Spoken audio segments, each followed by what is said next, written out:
እንግዲህኛ በዓሉን ከቤት ውጪ ወጥተን የምናከብርበት ምክንያት እመቤታችን ከቤት ውጪ ስለተወለደች። አሁን አንዳንድ ሰዎች ይሄን ባለማወቅ ጥያቄ የሚያነሱ ሰዎች አሉ። ውጪ ወጥተን ንፍሮውን ቀቅለን ቂጣውን ጋግረን አቅማችን በፈቀደ ጸበል ጻድቅ አዘጋጅተን ስንበላ ስንጠጣ የእመቤታችን የልደት በዓል መታሰቢያ ስናደርግ ከየት አምጥተውት ነው ባዕድ አምልኮ እያመለኩ ነው ብለው የሚናገሩ ሰዎች መጻሕፍትንና የእግዚአብሔርን ኃይል አታውቁምና ትስታላችሁ ነው። ወገኖቼ በእኛ ቤት ውስጥ አንድም ባዕድ አምልኮ የለም። ሁሉም ምክንያት አለ።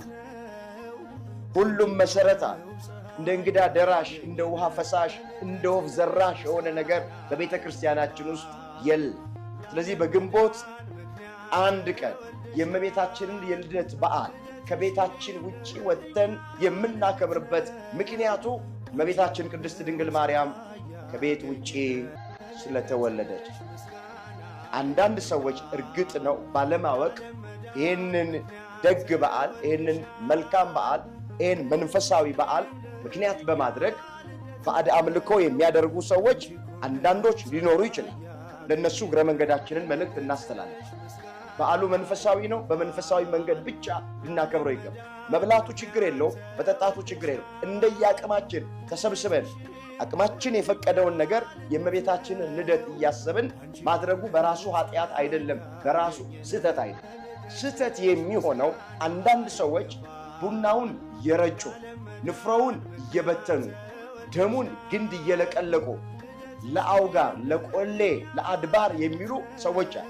ይሄ ከቤተ ክርስቲያኒቱ አስተምህሮ ውጪ የሆነ ቤተ ክርስቲያን የማትቀበለው ቤተ ክርስቲያን የማትደግፈው ነገር። በእመቤታችን ልደት ምክንያት ባዕድ አምልኮ እንድናመልክ አልተፈቀደም። በዓሉ መንፈሳዊ ነው። በመንፈሳዊ መንገድ ግን ማክበር የተፈቀደ ነው። አሁን አንዳንድ ሰዎች በሰፈር ውስጥ ገንዘብ ይሰበስባል ለግንቦት ልደታ ብለው ማለት ከዛ ገንዘብ ተሰብስበው በግ ይገዛል፣ ሌላም ነገር ይዘጋጅና ራሳቸው ብቻቸውን ተሰብስበው ይበሉ ሰዎች አሉ። ወገኖቼ ይሄ መንፈሳዊ በዓል አከባበር አይደለም። ጎረቤታችን፣ አጠገባችን አዎ ኑሮ የከበዳቸው በቀን አንድ ጊዜ መብላት ያቃታቸው እነሱንም የምናሳትፍ ከሆነ እነሱንም አዎ በእንግድነት ወደኛ ቀርበው ያለውን እንዲቃመሱ ያደረግነው ከሆነ በዓሉ ትርጉም ያለው በዓል ይሆናል። ከበዓሉ በረከት ማግኘት እንችላለን። ግን እኛው ገንዘብ አዋተን እኛው ብቻችንን በራችንን ዘግተን ተሰብስበን የምንበላ ከሆነ በዓሉ ትርጉም አይኖረው፣ በረከትም ማግኘት አንችልም። እመቤታችንም በዚህ ደስ አትሰኝ። በእውነት ከበዓሉ በረከት ማግኘት የምንችለውና በዓሉ ትርጉም ያለው በዓል መሆን የሚችለው ለድሆች ቸርነት ስናደርግ፣ የተራበውን ስናበላው፣ የተጠማውን ስናጠጣው፣ አብረን በደስታ ተካፍለን የምንበላ ከሆነ በዚህ በዓል በረከትና ዋጋ ማግኘት እንችላለን። ዮም ፍስሐ ኮነ በእንተ ልደታ ለማርያም። በማርያም ልደት ምክንያት ዛሬ ደስታ ሆነ፣ ቅዱስ ያሬድ የተናገረው ቃል። ስለዚህ የደስታ በዓል ነው። በእውነት በእመቤታችን መወለድ በጣም ደስ ብሎናል።